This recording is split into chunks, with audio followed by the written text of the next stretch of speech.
Dan selanjutnya adalah untuk selain dari ngobrol soal ngobrolin orang lain di dalam organisasi, maksudnya ngobrolin orang lain di dalam organisasi itu ngomongin apa ya, bukan organisasi.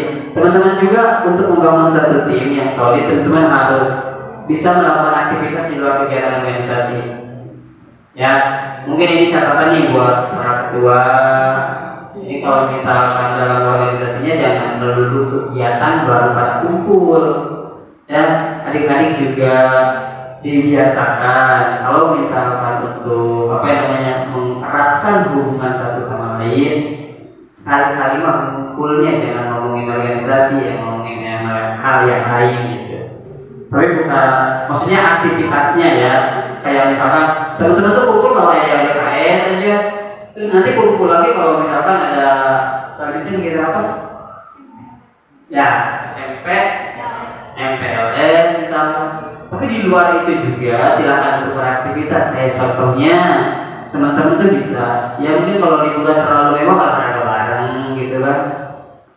Misalkan teman-teman cowoknya ya olahraga bareng futsal bersama kayak gitu. Terus kemudian untuk yang para ceweknya nih misalkan volley bersama gitu, atau futsal bersama juga gitu, karena sekarang mah cewek-cewek juga udah banyak yang ikut futsal ya kayak gitu. Terus bisa aja berkumpul di suatu rumah yang menjadi base camp teman-teman gitu, atau yang menjadi favorit teman-teman seperti itu ya. Jadi untuk membangun satu tim yang solid itu tadi tidak hanya saja aktif dalam atau hanya berkegiatan dalam organisasi, tapi juga beraktivitas di luar organisasi seperti itu ya. Oke, bisa dilanjut ya. Nah, ini kita sedang berbicara soal keorganisasian ya. Keorganisasian. Di dalam suatu organisasi, teman-teman pasti memiliki yang namanya program. Benar nggak? Yang saya tanya deh anak-anak di sini, sok boleh angkat tangan. Yang kakak-kakaknya, yang dulu ya, adik-adiknya dulu. Adik-adik di sini di OSIS. Ini pengurus OSIS bukan atau apa? Boleh siapa aja? Dari ini dari SMP2 ya? Dari SMP2. Boleh Neng, maksudnya mewakili apa dari sekolahnya? OSIS semua ya? Nah, dari OSIS ya? Nah, pastinya di OSIS itu adik-adik udah ada program kerja yang mau dilaksanakan ya? Ada kan? Nah, semuanya juga di sini sama ya? Adik-adik di sini sudah ada program kerja yang akan dilaksanakan di sekolahnya ya. Nah, di sini adik-adik juga harus bisa kalau misalkan di dalam satu organisasi sudah tahu pasti ada yang namanya program kerja. Karena yang kakak-kakak di sini ini yang calon-calon atau ya pun tugas-tugas OSIS ya, yang tentunya yang ingin saya tanyakan, apakah ada program kerja yang akan dijalankan ataupun yang sudah disusun oleh teman-teman semua? Udah ada? Ini kebetulan program pertama. Ini merupakan program pertama, berarti 1 tahun tangan dulu. Berarti dalam 1 tahun kepengurusan itu sudah ada program kerja yang akan dilaksanakan. Sudah ya. Nah, di sini teman-teman kalau misalkan teman-teman dalam menjalankan organisasi dan kemudian di dalam teman-teman untuk membangun, mensolidkan tim teman-teman harus diadakan yang namanya evaluasi. Ya, nanti ke depan kalau misalkan teman-teman sudah menjalankan program organisasian di OSIS SMA plus Prodisan ataupun di OSIS SMP, MTS di sekolahnya masing-masing, itu harus diadakan yang namanya evaluasi. Kenapa evaluasi itu sangat penting? Karena evaluasi ini yang menjadi bahan atau tolak ukur teman-teman apakah kerja ataupun kepengurusan ke belakang itu sudah berjalan baik atau belum. Dan kalau misalkan ada kekurangan-kekurangannya, di evaluasi ini bisa diperbaiki ke depannya seperti itu ya. Makanya evaluasi itu sangat penting dalam membangun kerja sama tim. Itu dimana evaluasi ini teman-teman bisa menjadi suatu wadah dalam mencari solusi setiap permasalahan-permasalahan yang dihadapi seperti itu. Ya, jadi nanti kalau misalkan sudah berjalan ya laksanakan evaluasi, baik itu 1 minggu sekali atau 2 minggu sekali, seperti itu. Selain dari itu, di dalam evaluasi tidak hanya sebatas ngobrolin soal program, tapi mencoba untuk menggali problem-problem yang dihadapi oleh setiap individu anggota di dalam organisasi itu sendiri, seperti itu. Karena teman-teman, saya ingin berbagi pengalaman. Teman-teman, dalam berorganisasi kita tidak hanya melulu mikirin organisasi itu. Kadang kita juga ada hal-hal lain di luar yang mungkin tidak diketahui oleh satu rekan tim. Ya, jadi di dalam evaluasi itu kita bisa berkomunikasi gitu, kayak misalkan kenapa orang tersebut tidak menjalankan tugasnya, pasti itu ada alasannya kenapa. Hal-hal yang seperti itu yang dilakukan di dalam evaluasi dalam membangun tim yang solid. Oke, teman-teman, kalau berbicara soal membangun tim yang solid atau membangun kerja sama tim, itu kita juga harus bisa memberikan kenyamanan di dalam tim tersebut, ya. Membuat nyaman itu bukan hanya sebatas membuat nyaman si dia gitu ya.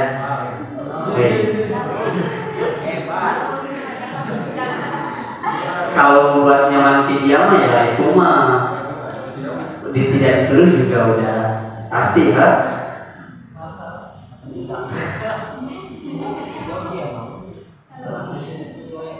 Oke, di dalam untuk membangun kerja sama tim juga kita harus bisa membuat nyaman di tim tersebut, di mana salah satunya adalah untuk membuat nyaman itu dari setiap individu juga berbeda-beda, namun secara umum ketika teman-teman itu antara satu dengan yang lainnya ya, ketidaknyamanan itu bisa lahir dari berbagai hal ya. Banyak sumber-sumber yang membuat di dalam tim tersebut tidak nyaman gitu.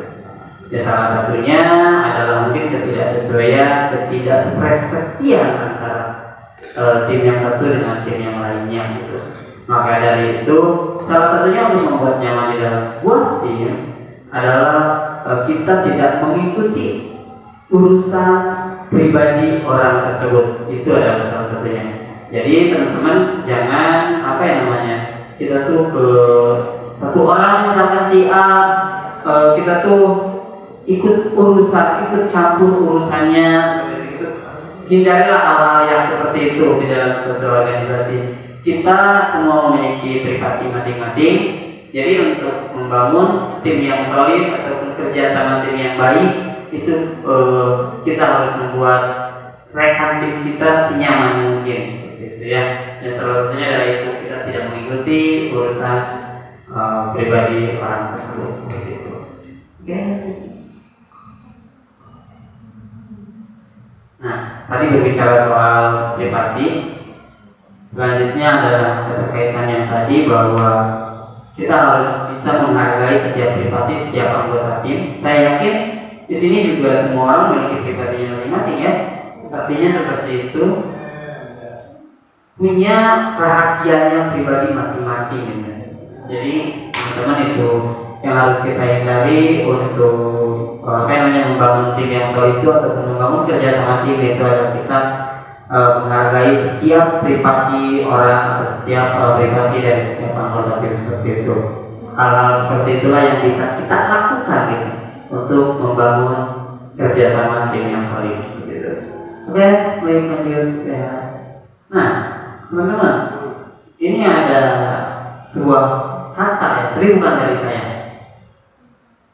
Itu dari John C. Maxwell. Saya juga nggak tahu dia orang mana, saya nggak tahu. Cuma saya kutip di di Google gitu, bahwa dia tuh berkata bahwa tim yang hebat itu tidak harus terdiri dari orang-orang yang luar biasa. Cukuplah orang-orang biasa saja, namun yang bekerja sepenuh hati dan penuh komitmen, dan mereka akan menghasilkan sesuatu yang luar biasa. Ya. Itu dari John C. Maxwell. Jadi John C. Maxwell itu bilang kalau misalkan teman-teman di sini apa yang namanya kita dalam membangun suatu tim yang baik atau tim kerja sama tim yang baik itu tidak melulu harus dari yang terdiri dari orang-orang hebat, ya. Tapi kita itu harus apa ya namanya tuh biasa-biasa saja, tapi kita memiliki komitmen ya. Kita tuh memiliki keinginan gitu.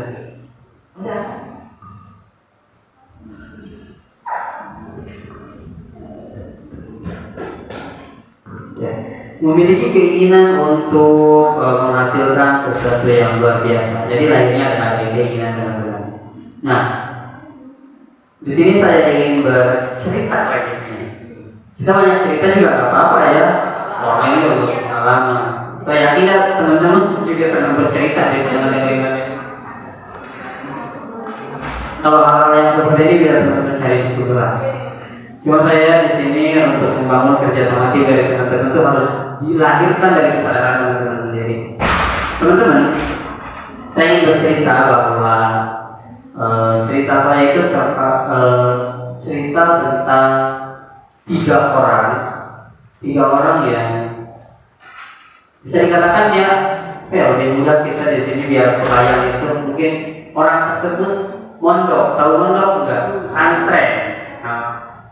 Ada 3 orang di dalam satu pesantren. Orang tersebut yang pasti memiliki karakteristik yang berbeda-beda. Dan saya ingin mengajak teman-teman coba adik-adik di sini tuh termasuk orang yang mana? Orang yang pertama, orang yang kedua, orang yang ketiga. Biar lebih mudah ada yang 1, 2, 3 ya. 3 orang. Nah, pada suatu hari Pak Kiai bilang kepada orang yang pertama, karena pada waktu itu musim kemarau tidak seperti hari ini musim hujan. Musim kemarau, betul pada saat musim kemarau di pesantren kan nggak ada air, bak airnya kosong. Nah kemudian Pak Kiai bilang kepada orang yang pertama, Linking aja namanya, Link, kan? Katanya tolong isi air di bak supaya penuh. Si Link ini baik Pak Kiai, dia nurut Pak Kiai. Dia pergi ke sungai. Pada saat di sungai airnya keruh. Si Link tersebut balik lagi ke Pak Kiai. Ada yang tahu ya cerita ini? Belum ya. Si Link ini balik lagi ke pesantren. Bilang sama Pak Kiai, airnya keruh, jadi saya tidak bisa membawa air yang bersih buat isi bak. Sudah selesai. Itu adalah tipe orang yang pertama. Sekarang si Pak Kiai itu, ya udah dia nggak apa yang namanya langsung ke orang yang kedua. Orang yang kedua dia bilang, si manis ya, sekarang si manis. Nis katanya. Linking manis bener kan? Ya bener kan? Si manis ya. Dia bilang ke si manis, Nis katanya kalau Nis Nis katanya kalau misalnya tolong ambilkan air ke sungai untuk isi bak katanya gitu. Si manis sungai. Pada saat si manis ke sungai, dia melihat airnya keruh. Cuma dia itu, wah ini tuh dia mikir, kenapa airnya keruh? Ya, dia mencari sumber kekeruhan air dengan bertanya. Kebetulan di sana di sungai ada orang yang ada seseorang gitu ya, yang di sungai itu nanya, Pak, apa sih airnya keruh? Wah, ada keruh mandi di girang. Ya girang gitu ya, bener ya, girang gitu. Ada keruh mandi di girang gitu. Terus, oh ya udah. Dia balik lagi ke Pak Kiai. Dia bilang ke Pak Kiai, airnya keruh, saya tidak bisa bawa air bersih. Nah, karena ada kerbau yang mandi di girang, gitu kan. Kata Pak Kiai. Langsung dia menuju lagi ke orang yang ketiga, jantung. Tolong dong penuhin air di bak, gitu kan. Soalnya air di bak kosong, si Jangkung pergi ke sungai. Cik, datang ke sungai. Oh, airnya keruh kata si Jangkung. Terus dia bertanya nih kepada orang yang ada di sana, Pak, kenapa airnya kotor? Disampaikan sama orang tersebut bahwa airnya kotor gara-gara ada kerbau mandi di sungai. Nah, setelah dia bertanya ada kerbau ada kerbau yang mandi di sungai di Girang, dia pergi ke sungai di Girang. Kan nggak mungkin, Girang itu bukan berarti hulu kan? Nah, dia kan kalau misalkan ada kerbau mandi di Girang, berarti sebelum si kerbau mandi di situ airnya bersih, benar nggak? Nah, dari sanalah si Jangkung ambil air yang bersih dibawa ke ke pesantren. Nah, dari 3 orang cerita tersebut, ada yang bisa menjelaskan nggak dari teman-teman? Kira-kira tipe orang yang pertama itu tipe orang yang seperti apa? Yang pasrah kalau kena masalah. Oke, betul. Salah satunya betul. Pasrah, dia tuh ya udah gitu aja. Terus yang kedua tadi juga apa yang disampaikan si kakak tadi? Yo, apa? Ya, tidak mau berusaha. Dia tuh udah tahu airnya keruh. Ini orang yang pertama, ini orang yang paling parah dia. Dan teman-teman itu coba sadari diri sendiri tuh, teman-teman ada di posisi yang mana saat ini gitu. Ketika teman-teman menjalankan organisasi seperti itu, ya, teman-teman tuh coba sekarang saya ingin ngomong kesadaran nih. Teman-teman tuh mau jadi tipe orang yang 1, 2, atau 3? Yang ketiga, tapi jangan cuma mulut doang ya, yang ketiga tapi harus melaksanakan ya. Oke, tadi orang yang pertama tadi betul, itu adalah orang yang pasrah, ya udahlah gitu, yang enggak lah. Ketika kita diberi tanggung jawab untuk menyelesaikan tanggung jawab itu, karena menemukan satu masalah aja, ya udah boro-boro nanya, enggak balik gue gitu. Itu adalah orang yang paling parah gitu ya. Semoga ya teman-teman di sini tidak ada orang yang seperti itu gitu. Teman-teman tuh ya kita tahu kalau misalkan adik-adik, semua kakak-kakak di sini juga dalam berorganisasi tentunya pasti saya yakin bisa menjalankan organisasi dengan baik. Tapi untuk membangun satu kerjasama tim itu harus dimulai dari diri sendiri. Dan tadi orang yang pertama itu semoga tidak ada di antara teman-teman semua gitu. Kalau ada ya silakan untuk dirubah gitu, perilakunya yang seperti itu. Nah, sekarang kepada orang yang kedua. Orang yang kedua itu adalah orang yang tipenya itu dia mau nanya tapi tidak mau melakukannya. Ya, orang yang kedua itu lebih penting lah dari orang yang pertama, minimal kayak nanya gitu. Walaupun sambil nanya itu yang enggak, nyawa yang enggak gitu. Itu di orang yang kedua, tapi minimalnya ada berusaha aja untuk bertanya gitu kan, alasannya kenapa seperti itu. Tapi yang kedua ini adalah orang yang kalau di dalam organisasi bisa jadi lebih titik sumber masalah. Kenapa saya sampaikan titik sumber masalah ya? Nanya mana ya gitu, nggak gawe mampu. Dan hal yang seperti itu, hal yang ngambang seperti itulah yang membingungkan seorang pemimpin di dalam organisasi. Itu adalah tipe orang yang kedua. Jadi adik-adik bisa menyadari sekarang posisi adik-adik kayak gimana. Dan yang ketiga itu adalah yang teman-teman harus menjadi seperti itu. Ya, teman-teman dalam menjalankan satu organisasi ini semuanya harus menjadi tipe orang yang ketiga. Karena saya yakin dalam menjalankan organisasi dalam sebuah tim, teman-teman itu akan menemukan persoalan-persoalan di perjalanannya. Jadi teman-teman itu harus bisa yang pertama adalah mengidentifikasi ataupun teman-teman itu harus tahu kenapa misalkan masalah itu ada. Yang kedua, kalaupun misalkan teman-teman itu harus bisa mencari solusinya. Yang ketiga, melakukan solusi tersebut sehingga masalah itu dapat tercapai seperti itu. Ya, jadi tipe orang ketiga ini adalah tipe yang harus teman-teman miliki gitu, yang harus ada di dalam diri teman-teman seperti itu. Nah, teman-teman udah sadar nggak sekarang teman-teman tuh ada di posisi mana? Ada yang mau menyampaikan dirinya sendiri? Saya di posisi mana?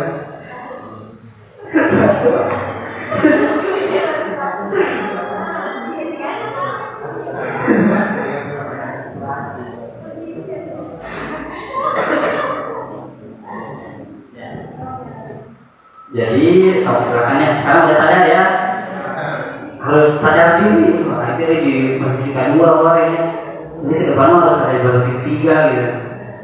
Maksudnya ke depan mungkin harus semua yang ada di sini setelah selesai dari kegiatan ini harus memiliki tipe orang di posisi ketiga, tipe orang si jangkung gitu, ya. Dimana teman-teman ketika teman-teman bukan masalah kita mencari masalah dan mencari solusi dan melakukan solusi tersebut sehingga masalah tercapai.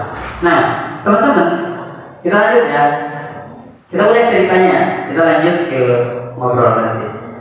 Di dalam satu tim, semua pihak itu sangat penting dan bergantung satu sama lain.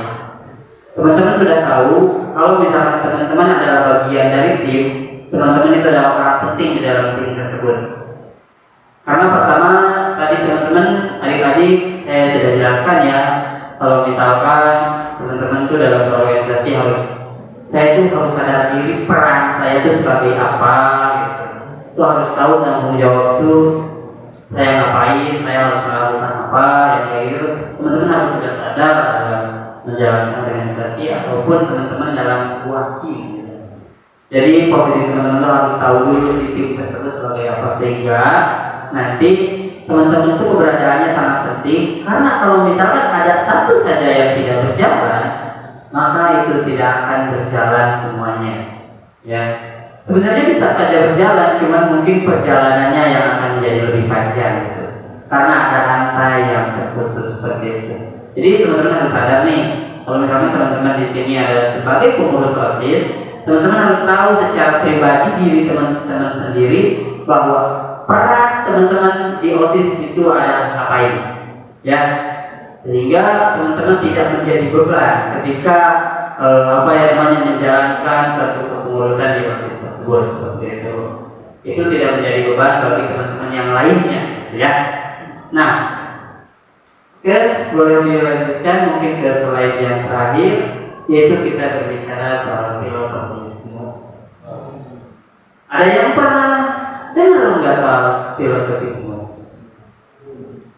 Belum ya, kalau begitu kita menampung filosofisme karena teman-teman tahu semua. Kayaknya sih emang untuk filosofisme ini semoga teman-teman tidak hal yang jadi asing ya. Sehingga di antara teman-teman bukan saya yang menjelaskan, tapi karena di sini kita punya adik-adik, kakak-kakaknya boleh dong untuk yang tahu filosofisme. Cara banyak tuh filosofisme itu ya. Jadi silakan untuk coba acungkan tangan siapa yang bisa menjelaskan.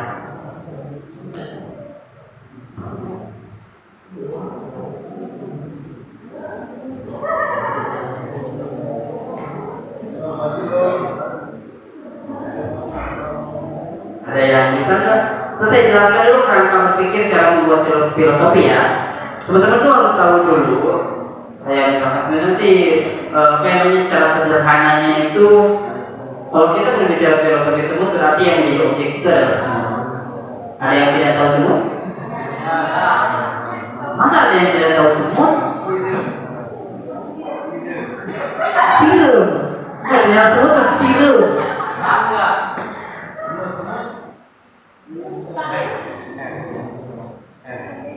Sirum itu kan lobanya, tapi kan hampir sama saja sifatnya mas. Jadi semut itu masa saya harus membawa contoh semut sendiri, nggak harus kan?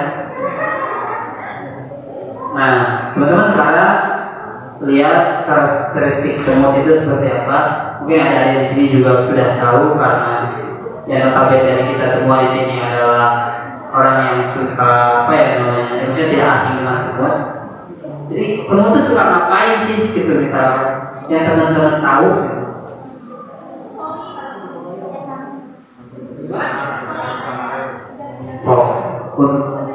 Untuk teman-teman ini bisa berani berbicara, coba. Tadi kan pertama udah bisa mengacungkan tangannya, udah bisa kayak gini semua gitu. Coba silakan.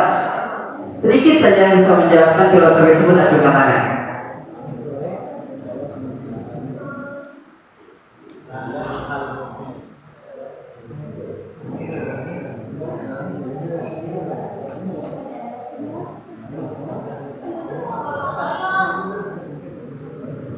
Saya yakin nggak semua yang ada di sini juga tahu, bisa menjelaskan gitu. Cuma yang saya mau itu keberanian sekarang. Siapa di antara teman-teman yang berani untuk mengacungkan tangan dan menjelaskan terkait filosofi semua ini? Karena sudut pandangnya banyak nih semua. Banyak.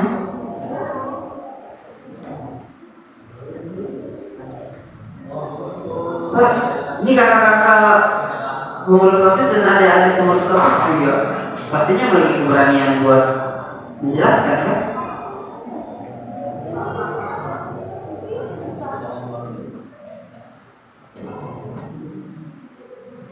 Jangan. Mau dibuat kelompok dulu biar bisa dirangkai kata-katanya terus ya.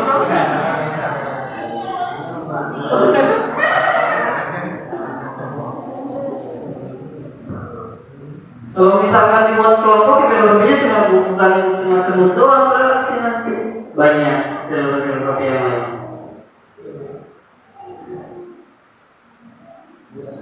Ada yang berani nggak? Ada yang berani nggak? Buat menjelaskan, jangan takut salah. Karena berbicara filosofi itu bukan sebuah kebenaran. Kebenaran itu hanya di jawaban esai teman-teman ya, maksudnya di jawaban apa yang namanya tuh? Ujian UTS atau UAS teman-teman gitu.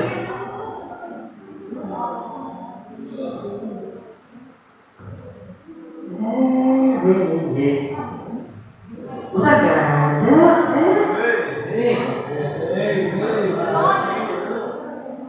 Silakan. Mau Terika lagi masa? Ya coba-cobanya nggak ada. Padahal ini tuh hal yang apa ya? Bukan hal yang aneh. Semua tuh kalau bertemu mereka suka apa? Suka pasang hotel.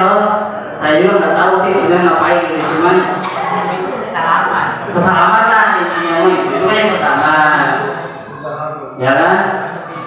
Terus selanjutnya semut juga kalau misalkan mereka tuh dalam membawa makanan itu teman-teman pasti pernah lihat mereka juga tidak sendiri gitu. Kadang-kadang suka bareng-bareng sama-sama menggotongnya sama-sama gitu.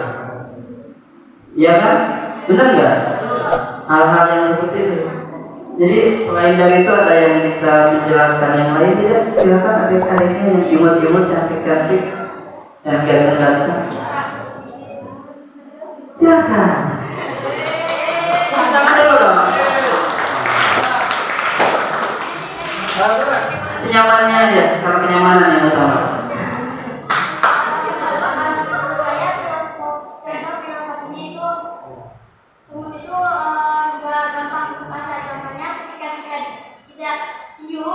Semut itu yang mau mengambil makanan, sisa makanan, semut itu akan kembali lagi untuk berusaha mengambil makanan tersebut. Walaupun tidak tiup, balik lagi, tiup, balik lagi.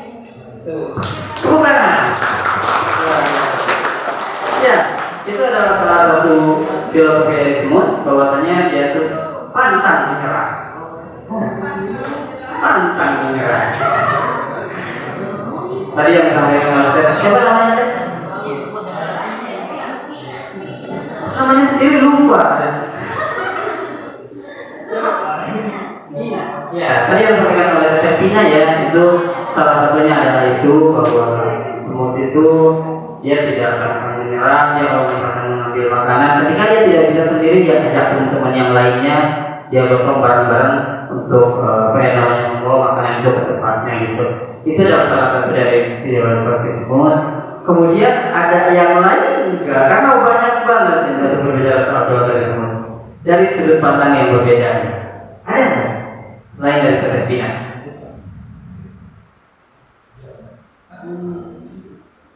Sok, acungkan tanganku segini, gitu kan? Silakan.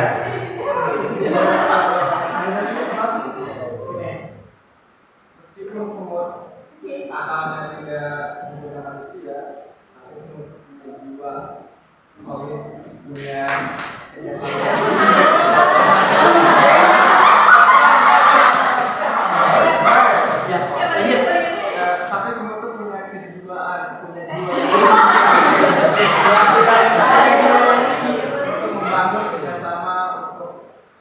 satu sama lain kayak satu usaha dan membantu. Contohnya di korporasi itu semua bersatu untuk mencapai tujuan. Oke, betul sekali. Beri tepuk tangan buat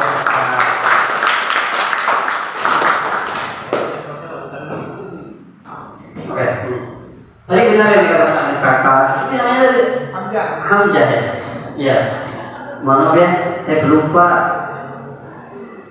Kakak Hamzah tadi menyampaikan bahwa semut itu katanya apa yang namanya itu dia tuh bekerja sama buat mencapai satu tujuan gitu ya. Dia tuh bersama-sama ya tadi yang disampaikan oleh Kak Hamzah gitu. Dan itu sangat betul sekali. Jadi teman-teman, filosofi semut ini sebenarnya sangat banyak jika kita dilihat dari berbagai sudut pandang. Salah satunya adalah berbicara soal kerja sama tim ya. Dalam kerja sama tim kita harus bisa mencontoh dari semut-semut ini, di mana ketika mereka ingin membangun rumah, ketika mereka mencari sumber makanan mereka tidak pernah sendirian. Mereka selalu bersama-sama, mereka selalu bekerja sama gitu. Saling bahu-membahu, saling apa ya namanya, saling mendukung satu sama lain untuk mencapai tujuannya bersama. Selain dari itu juga kita harus bisa melihat dalam membangun suatu kerja sama tim. Nih, filosofi semut ini menurut saya adalah pendekatan yang paling real gitu ya, yang paling bisa kita bayangkan gitu. Jadi semut itu tadi sudah saya sampaikan ketika mereka bertemu itu saling tetap sapa gitu kan.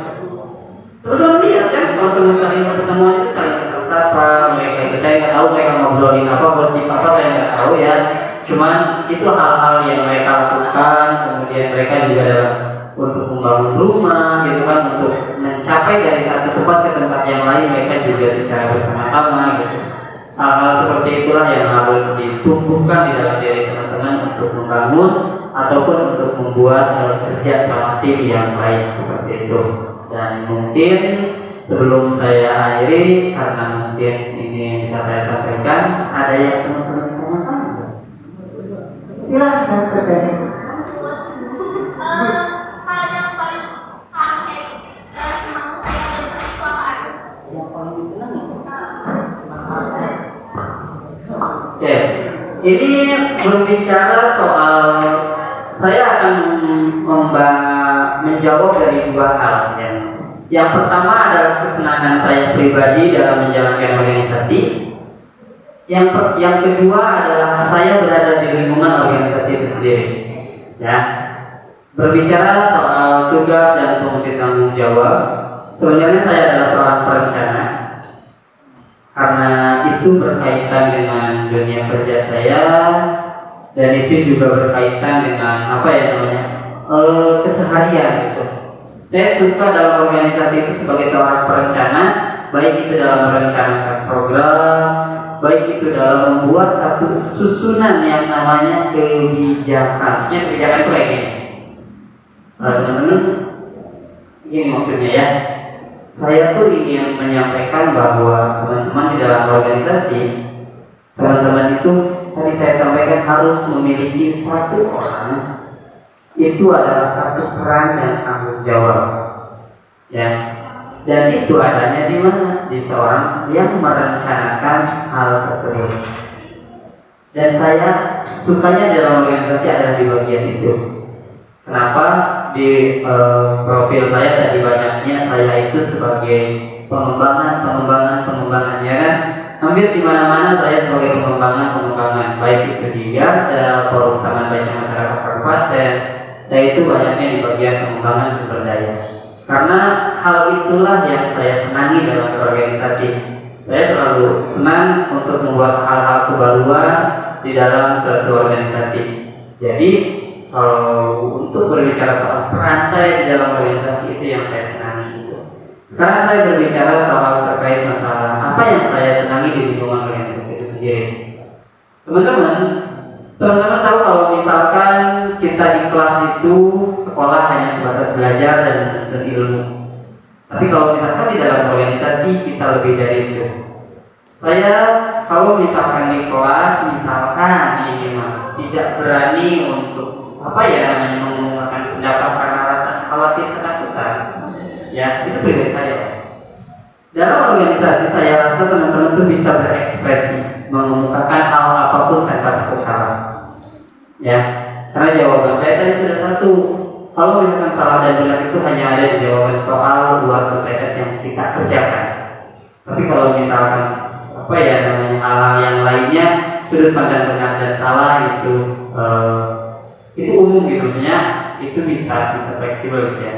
Jadi di dalam organisasi yang saya senangi adalah karena saya bisa mengungkapkan pendapat, berekspresi sesantai saya. Itu sih yang saya senang. Di dalam organisasi juga kita bisa banyak berdiskusi, ya kan? Di dalam organisasi kita juga bisa menambah relasi, di dalam organisasi kita juga bisa membuat lingkungan bisa memperbanyak teman seperti itu. Itu sih yang saya senangi dalam berorganisasi. Rika. Itu yang saya senangi ketika saya berada dalam organisasi. Jadi coba teman-teman tuh kalau misalkan di dalam organisasi kenali passion teman-teman sendiri. Kalau misalkan teman-teman itu sukanya di media, berarti bagian media gitu. Jangan sukanya di media tapi kerjain apa itu akan apa yang membuat tidak nyaman buat teman-teman juga gitu. Ya adik-adik kayak gitu. Jadi organisasi itu jadikan sebuah tempat berpijak mencari pengalaman, gitu ya. Dan jadikanlah sekolah untuk tempat berpijak teman-teman menjadi ilmu dan pengetahuan seperti itu. Oke? Itu tadi yang bisa saya lakukan. Silakan ada yang lain? Silakan teteh. Sok namanya? Rosi. Betul ya. Oke. Pengalaman organisasi apa yang sangat berkesan bagi kehidupan Kak Ferry, dan apakah ada suatu pengalaman organisasi tersebut yang sekaligus dapat merubah hidup Kak Ferry?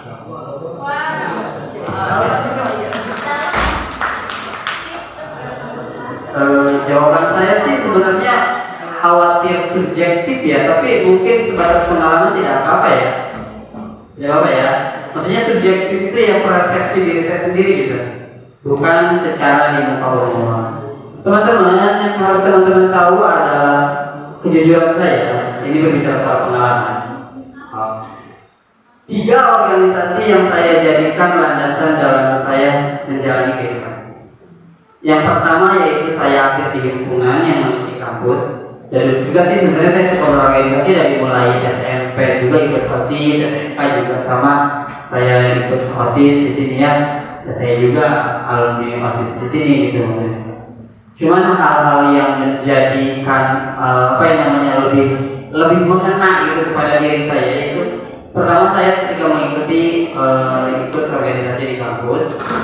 Yang jelas itu adalah suatu keperluan karena saya yang bagiannya dari sini pergi ke kota melihat gaya organisasi di sana mungkin berbeda dengan cara berorganisasi kita di sini gitu, dan itu pada akhirnya menuntut saya memberikan pengalaman baru kepada saya.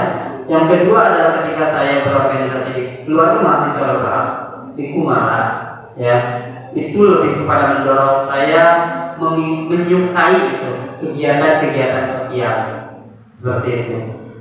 Yang selanjutnya adalah kemudian saya setelah mengikuti berbagai organisasi di Kumala, saya dari Kumala itu dari perwakilan, ada di perwakilan di Bandung, kemudian koordinator itu kayak pusatnya gitu ya. Nah di sana saya juga banyak pengalaman yang membuat diri saya menjadi seperti ini gitu. Karena Kumala mendorong saya menjadi orang yang sosial. Sosial itu lebih kepada masyarakat gitu. Kita banyak aktivitas kegiatan seperti bakti sosial dan yang lainnya. Dan kemudian terakhir yang membuat saya lebih berkesan dalam menjalankan kehidupan yang sebenarnya itu adalah di garda depan. Karena salah satunya adalah saya diajak oleh foundernya Garda gitu ya, untuk kita membangun yang namanya organisasi Gerakan Indonesia, yaitu saya dituntut untuk profesional. Di Garda itu tuntutannya adalah profesional, ya. Jadi ketika apa ya namanya kita tidak bisa berkompetisi ataupun ketika kita hanya sebatas main-main gitu, ya kata itu mungkin tidak akan bertahan lama seperti itu. Jadi organisasi kata cendekia yang membuat saya lebih apa ya namanya profesional dalam menjalankan seperti itu. Mungkin itu dan rasa yang bisa saya.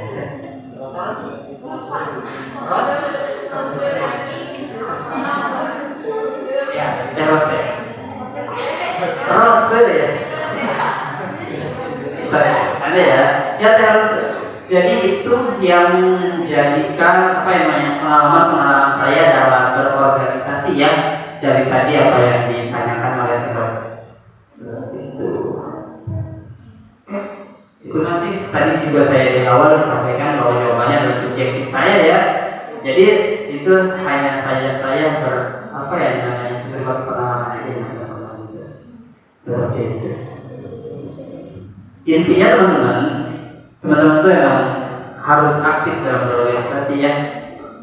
Teman-teman tuh harus bisa dijadikan organisasi itu adalah tempat teman-teman mencari pengalaman gitu.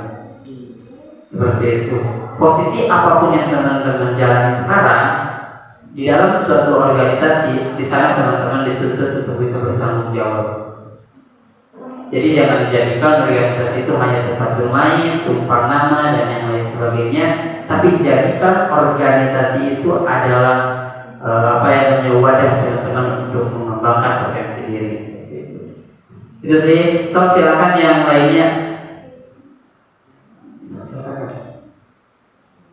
Bertanya, silakan. Dari segi organisasi tentunya berbahas dengan pengalaman. Mungkin seperti yang aku tadi bilang bahwa organisasi di tingkat itu kan berbeda, maksudnya SMK sama SMP juga berbeda. Nah, pengalaman atau motivasi Akang nih buat kita semua khususnya OSIS SMK, SMP dan lain sebagainya tentang motivasi jadi nih buat organisasi. Mungkin ada sih apa ya pengalaman yang luar biasa gitu yang ingin Kakak jadikan bagi juga gitu kan. Oke. Betul sekali teman-teman. Sebenarnya saya ingin apa ya namanya berbagi cerita saja ya. Kalau misalkan teman-teman dalam menjalankan organisasi tentunya tadi benar yang disampaikan oleh Kang Asep atau Kang Asep ya, yang oleh Kang Asep bahwasanya sebenarnya dulu juga saya berorganisasi di OSIS, sama saya berorganisasi. Waktu pada saat SMP saya juga berorganisasi di OSIS juga sama, saya ikut berorganisasi gitu. Cuma berbicara organisasi adalah berbicara pengalaman tadi betul yang disampaikan. Jadi dulu apa ya namanya waktu saya ada di posisi teman-teman kayak gini nih, kita tuh tidak banyak berkomunikasi dengan yang namanya alumni misalkan. Terus kita juga tidak banyak berkomunikasi dengan orang-orang yang berpengalaman gitu ya, orang yang berpengalaman gitu. Entah itu karena kita kurang akses dan lain sebagainya seperti itu. Nah makanya saya hanya ingin teman-teman tuh yang sekarang ada di OSIS baik di SMP maupun di SMK gitu ya, teman-teman tuh harus lebih banyak bertanya, harus lebih banyak keluar, open terbuka gitu. Kayak misalkan baik teman-teman mau menjalankan suatu program ataupun menjalankan keorganisasian, minta teman-teman ke kakak-kakak tingkatnya gitu, boleh saya teman-teman minta ke saya gitu kan, atau mungkin nanti ke materi-materi yang lain sama notabene juga sama mereka juga lulusan dari sekolah sini ataupun bukan dari sekolah sini, coba untuk lebih banyak sharing, lebih banyak berkomunikasi, berdialog terkait bagaimana caranya menggerakkan organisasi gitu ya. Karena pada dasarnya teman-teman, sepengalaman saya adalah dulu waktu ini diri saya gitu ya. Kalau misalkan teman-teman yang lain mungkin teman-teman saya Bang Levi dan yang lainnya lebih banyak berorganisasi itu yang mereka pengetahuannya lebih jauh gitu. Dan kalau misalkan diri saya dulu tuh apa ya, kurang banyak bertanya kepada yang lebih tahu gitu. Makanya saya saran kepada teman-teman di sini, teman-teman silakan, teman-teman pasti punya yang namanya program kerja. Program kerjanya itu dalam melaksanakannya jangan terkungkung di dalam suatu ruang yang itu aja gitu. Coba teman-teman itu keluar, lihat keluar, kira-kira skema, kira-kira pelaksanaan program yang baik itu seperti apa gitu. Ya, jadi teman-teman tuh mencoba untuk membuka diri gitu, mencari relasi, menjalin hubungan gitu, sehingga di dalam organisasi ini teman-teman tidak hanya sebatas berbicara soal ruang lingkupnya dari sekolah SMK. Tadi yang dikatakan oleh guru-guru kita gitu kan, itu sudah sangat luar biasa bahwa SMK Yasmi itu adalah bentuknya inovasi. Selalu ada kebaruan-kebaruan di dalam pelaksanaannya gitu kan, di dalam pergerakannya. Maka dari itu coba melalui peran OSIS dan ekstrakurikuler yang lain dalam kegiatan-kegiatan yang dilaksanakan tidak melulu seperti itu gitu. Jangan mengikuti yang tahun kemarin. Mungkin nama kegiatannya sama LKS misalnya, tapi diupayakan ini ya berinovasi. Kalau misalnya kegiatan sekarang seperti ini, tahun depan harus ada perubahan. Untuk tahu perubahannya seperti apa, itu adalah tugas OSIS yang sekarang, menyampaikan ke adik-adik kelasnya dan untuk dikoordinasikan dengan orang-orang yang sudah berpengalaman di bidang seperti itu. Itu sih yang bisa saya berikan masukan kepada teman-teman semua dalam menjalankan ataupun dalam berorganisasi ataupun dalam membangun kerjasama tim. Gitu ya. Oke. Mungkin karena waktu ya sudah membatasi ruang kita, dan teman-teman saya terakhir yang ingin saya sampaikan bahwasanya teman-teman ingat yang tadi ya, yang 3 orang tadi. Teman-teman jangan menjadi orang yang pertama, yang kedua teman-teman harus menjadi orang yang ketiga gitu ya, yang si jantung ini. Nah, kemudian kalau misalnya teman-teman sudah bisa menjadi orang yang si jantung tadi, nah teman-teman itu harus jangan yang ada di video tadi.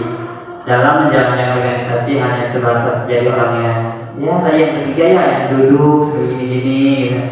Terus yang selanjutnya juga cuma naik turun gitu. Terus apalagi yang pura-pura mendorong tapi gitu. Itu namanya, jangan jadi orang yang seperti itu.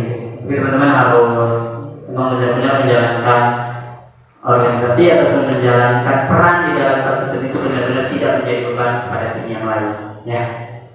Karena kehadiran teman-teman, kalau teman-teman masuk ke dalam satu tim tapi teman-teman itu tidak serius, itu akan menjadi beban di teman-teman yang lainnya seperti itu. Itu yang harus teman-teman sadari.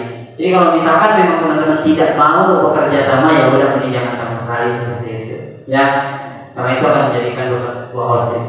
Kasihan beban hidupnya udah berat. Oke, mungkin itu sih yang ingin saya sampaikan, dan akhir dari percakapan kita mudah-mudahan tidak hanya sebatas ini kita berdiskusi, tapi ke depan kita bisa juga lebih banyak berdiskusi gitu ya. Jadi di luar ini juga silakan teman-teman kalau ada yang ingin tanyakan, tanyakan saja. Oke, mungkin hanya itu yang bisa